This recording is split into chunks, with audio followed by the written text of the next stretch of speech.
What's up, everybody? Real Estate Side Hustle School, module number 1. Welcome to the first module. We are talking about going from getting licensed to getting leads.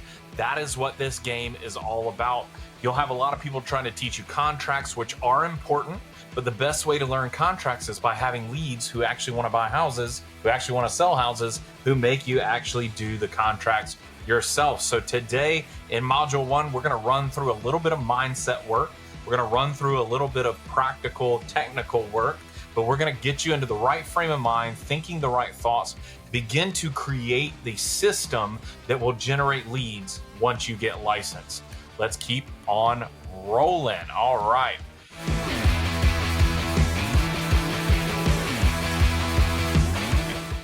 So we have a little 3-part framework we're going to talk about. I've learned this from one of the best dudes in the business, Sharan Srivatsa. He's given me inspiration in a lot of different places. If you don't follow him and you're having trouble, I'm going to link to his information below because he is absolutely one of the most amazing people in the real estate world. So you always want to start with why. This is a famous Simon Sinek. If you've never seen the book, Start With Why. He goes into this dissertation about Apple. You don't buy Apple because of what they do, because they build beautiful machines. You buy why they do it. You buy their cause, their value, the thing they were trying to fix, the problem they were trying to solve. Then we're going to talk about who, because when we're in real estate, this is a customer service business. It's oriented around people, making sure people know who you are, make sure you know you're available, keep yourself top of mind. We're going to talk about who, and then we're going to talk about the what. What does that actually look like? How should you actually think about your why and your who, and what should you do to go after those things? So, starting point. Every line. So we're trying to draw a straight line from where you are to where you want to be, right? And every line has to have a starting point and an ending point. Let's establish your why. Up front, where are you? This is one of the most difficult things for people because they don't like to be honest with themselves. Because when you're not honest with yourself, it doesn't hurt. If it's everybody else and everything else, if it's not your fault, then you don't have to take responsibility of it. This is the first mindset thing that we have to be honest, brutally honest with where we are. What are we good at? What are we not good at? Where do we need to get better? Where do we need to remove things? Where do we need to trim things away? And then what disciplined, boring action can we consistently do over time that will then get us to where we're trying to go? Because that's really it. A lot of people, when they get into entrepreneurship, and I've been guilty of it for 10 plus years, and it wasn't until recently that my mindset started to shift. But what is the disciplined, boring action that I can consistently, sustainably do over time? That means it's not profound. It's not always going to be a sea of 5,000 people. Sometimes it's going to be 5 people that you're talking to, right? And then what can you do consistently to push value into their life to get them to respond to you when it's time to do a real estate transaction? So where are you?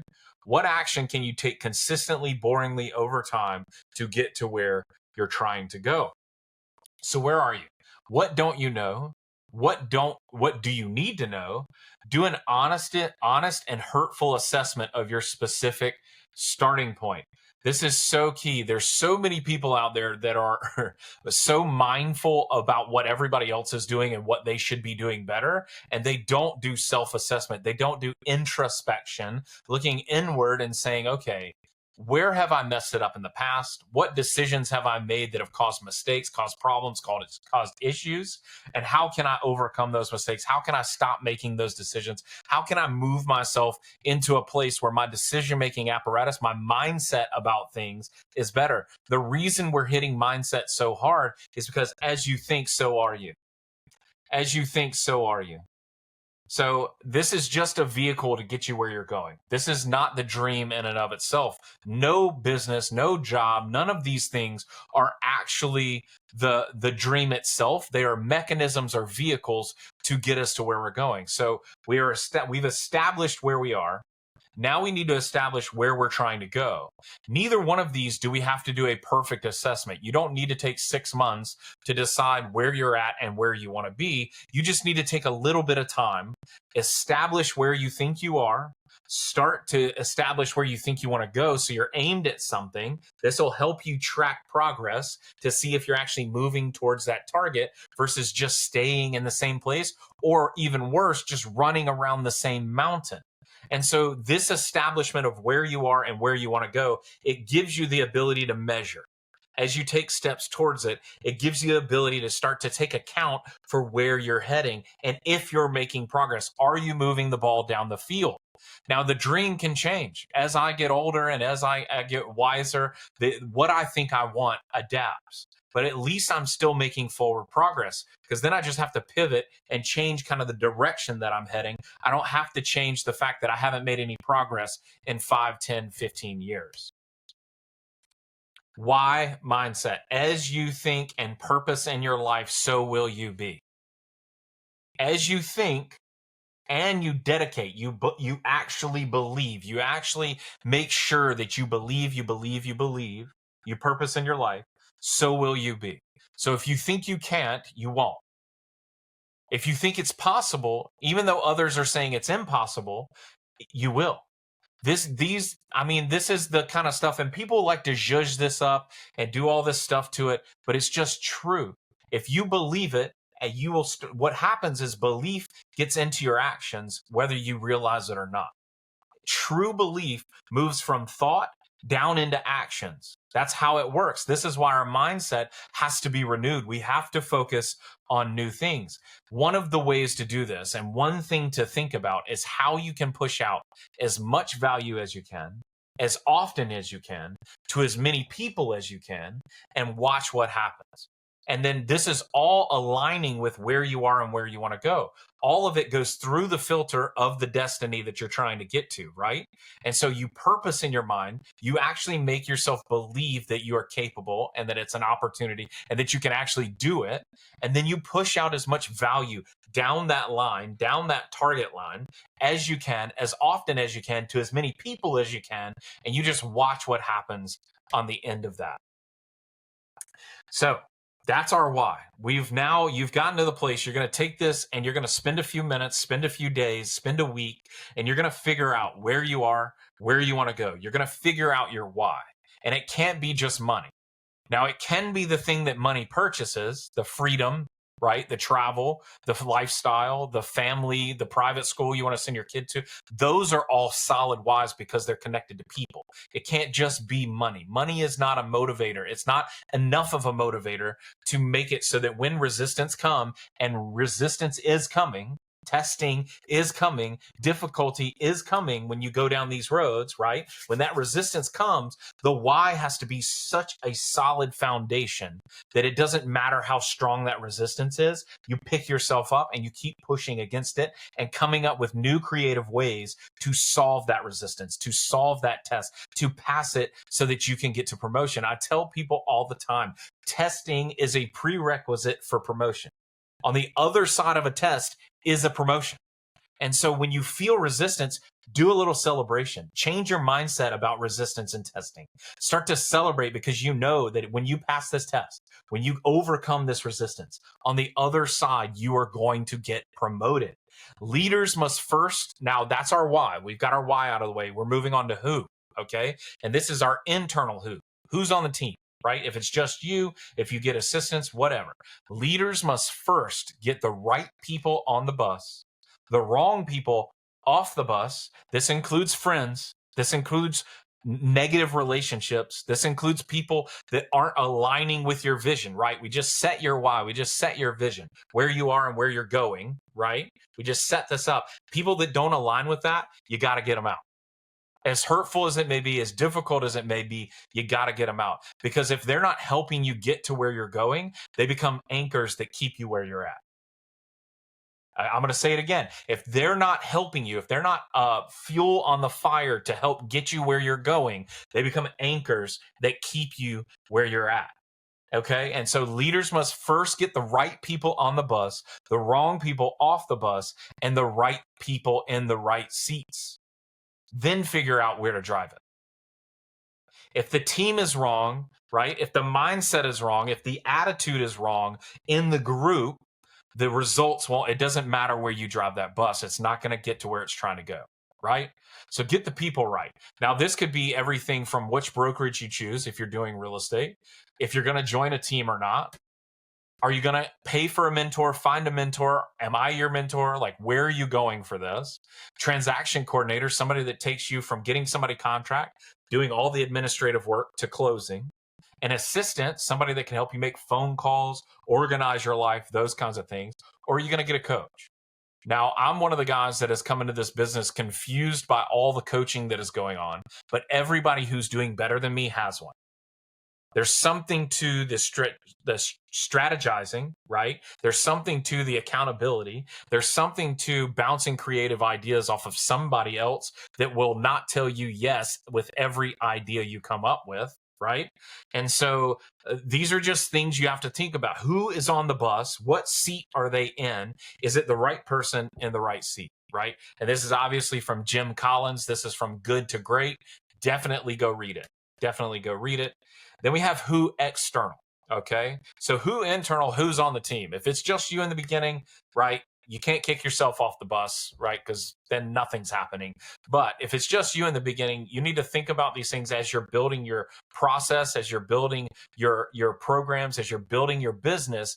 Who are you going to bring in? Like, what are these types of personalities? What is missing from your flow? What are your weaknesses? Because you want to delegate to weakness. I know people say, make your weaknesses better, work on your weaknesses. There may be something to that. I'm of the mindset that I'm going to double down on my strengths and I'm going to delegate my weaknesses. I'm going to save my time and double down on what I'm really good at, what I think I can be the best in the world at. And then I'm going to hire out, subcontract out, Fiverr out, Upwork out. I'm going to get it off of my plate because it's not my strength. And so what ends up happening is not only does it take me more time to do that thing than it does somebody who's good at it, but it also steals my peace. It ruins my motivation of the things that I'm actually good at. So I like getting it off my plate. I like it being gone completely. So that's who internal. Who external. This is what people like to call your avatar. Okay. What does your perfect client look like? If you're selling anything, it doesn't have to be real estate. If you're selling anything, what does the perfect client look like? Where do they live? What do they do for work? Do they have kids? Are they in the military? Are they a millionaire? Are they an entrepreneur? Are they a doctor, a nurse, a golfer? Do they ride a one wheel? Do they like the Grateful Dead? Like, what does your perfect client look like? And I'm just going to give you a little hint. It sounds a lot and it looks a lot like the list of things you would make if you were trying to find a friend. If you wanted to be a friend with somebody, right? That's the same thing. The sales function is the same thing as making relationships. It's the same concept. You're building relationships. You don't want transactions. You want relationships. You want long-term, heartfelt, big-time connection, truth-filled, value-full relationships. That's what you want. Now get specific. So this is a little exercise where you have to decide who you want to target. What does your perfect client look like? Who do you want to go after? Do not concern yourself with being perfect in these exercises. Where you're at, where you're going, who's on the team, who are you targeting, right? External who, internal who. Perfection, just let it go. You just want to get something down. You want to start with something because as you start with something, you start moving towards it, it will become very aware. It will make itself self-aware. If it's the right path, if it makes sense with your personality, your specific tone and tenor, if it matches up with who you're targeting. Like for me, luxury, probably not a thing. I like wearing t-shirts. I like wearing my Jordans. I like to play golf. And so some of those guys play golf. So maybe there's something there. But a lot of times I like military folks. I like connecting with people that are in this $300,000 to $500,000 house range, that have a family, that have family values, that are curious about where to buy organic food, where the best golf communities are, all of this kind of stuff. They're trying to get better in life. They're trying to progress in life because that's where I'm at, right? So get specific. And every time you market, whether you are making a flyer, you're sending out mailers, you're making phone calls, you're going to networking events, every time you are marketing, networking, communicating, this avatar, this picture of a person, this is who you're thinking about. That way, the words you're saying match up with who you're targeting. The content, the visual, the graphics match up with who you're targeting. The video work matches up with who you're targeting. All of it has to focus on that person. Now, you can change this over time. There is no like you're going to get committed to something and if it works out and it brings business, stay committed to it, right? If it's not working out, pivot, right? This is normal entrepreneurial stuff. Is you start out with a thesis, it's not a law yet. You don't know if it's going to work. You have to do things. That's how you test and you find out what's perfect. You'll find out what works, right? Through that resistance, through that testing. So you go through this process and then you either pivot or you double down. And you keep doing this. You keep detaching, paying attention, pivot, double down. Detaching, paying attention, pivot, double down. You just repeat it as you progress through this business, through this career, through this world, okay? Now the what. So we went over the why, we went over the who. Now we're talking about the what. What do you actually do when you nail down where you are, where you're going, who you're targeting, who's on the team? When you've got all those things nailed down, now what are we doing? How many in a week, how many quality conversations about real estate can you have where it's not overtly, I sell real estate. Hey, do you want to buy something? Hey, do you want to buy? That's not what I'm talking about. I'm talking about how can you organically bring up the real estate market? Ask people's opinions. The best way to lower defense mechanisms in a sales process, in a connection process, is by stopping talking. Don't give them your ideas and opinions. Ask them questions. If you ask open-ended questions to people, they will go tell everybody you're the most amazing, thoughtful, listening, you care, you actually cared about what they had to say person they've ever met. Because most people like to talk about themselves. And so what you need to do is not talk about yourself. You just need to go throw a question out, leave it open-ended, let them respond, and then begin to establish yourself as the real estate subject matter expert in their life. Well, if you have any questions about this, like I have the whole data system at my disposal. So if you're ever just curious, what's your house worth, what something would cost, what's actually going on, like, are we growing, are we not? Is it a seller's market, is it a buyer's market? Like, what's happening in the commercial world? Where's the investment dollar? Any of this real estate stuff, I'm your subject matter expert, right? And I love what you said, your opinion, all of this kind of stuff. But the way you establish trust is by asking questions, not by giving opinions.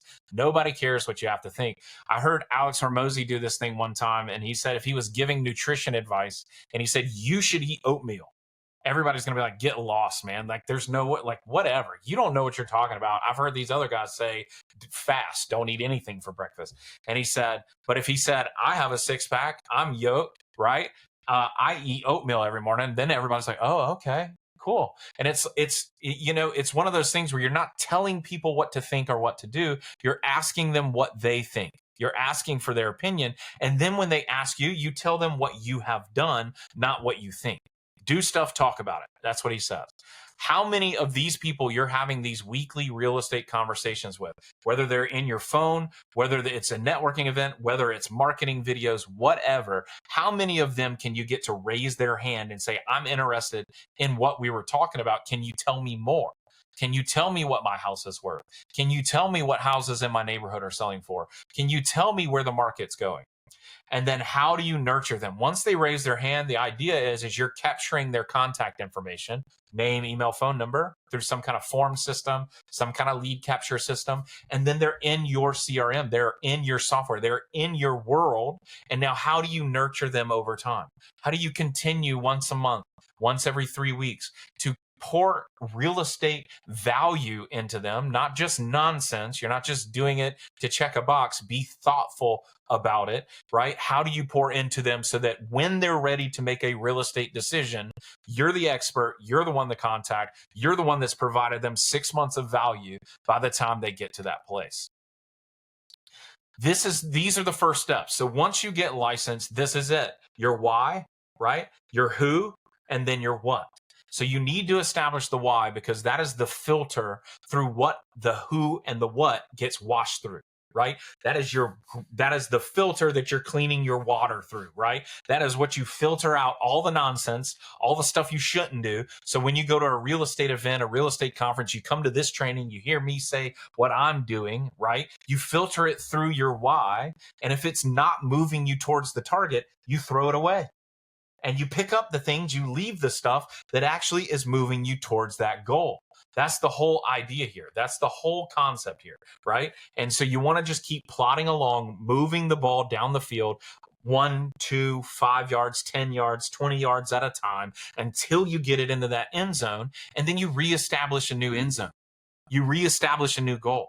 You set a new standard, right? Because you've upgraded yourself. You've passed the resistance. You've passed the test. And now you need to set a new target. So real estate is 100%. Sales, business is 100% about generating genuine, frequent, and unselfish value. The more value you can create, the more often and to the most people, the more success you're going to have. Alex Hormozi, my favorite. I love him. If you want to get leads, give away something that lots of people want for free. If you want to get leads, give away something lots of people want for free. You may be sitting in the middle of what my thesis is that people want for free. They want to make more money. It takes $17,000 more dollars to live the same way as it did a few years ago. So I've created this to help you make $17,000 or more dollars so that you can live the same lifestyle or better. Right. And so I'm giving away this training for free. Right. If you want to make money, figure out how to sell them something next. So the idea is you give it for free, you get them into your world, and then you continue to pour out free value, free value, free value, more value, stuff that they would think they have to pay for, but you're just giving it to them for free. And then at the end, you really don't have to sell anything. They are already your clients because you have just poured months and months and months and thousands and thousands and thousands of dollars worth of value into their life. And then now they're just like, well, why would I go anywhere else? I trust this guy. He's just shown me and given me all the things I need to go be successful. All right. So that's the basic gist of it. That's the end of this thing. If you want to get started and you want to connect with me, scan this QR code. I'm going to leave it up there for a few minutes, but these are the steps after you get licensed. What is your why? What are you actually aimed at? And where are you actually starting from? Then the who. How do you want to build this? Are you focused on building a team? Do you want to be an individual agent? Are you and your wife going to partner up? Like, where are you going with this? Establish the who, and then how you're going to progress. What are your targets, right? So that you know when you're hiring your first transaction coordinator. You know when you're hiring your first assistant. You know where you want to be when you hire a mentor, when you hire a coach, whatever it is you're doing. So you establish your why. Everything gets filtered through the why. You establish your who, right? Who's on the bus? Where are they sitting, right? Before you start driving, right? And then you start doing the what. You have the meaningful real estate conversations, value-driven, open-ended questions. Actually try to connect with the human and stop trying to sell things. Okay. And then you get them to raise their hand. I'm interested in what you're saying.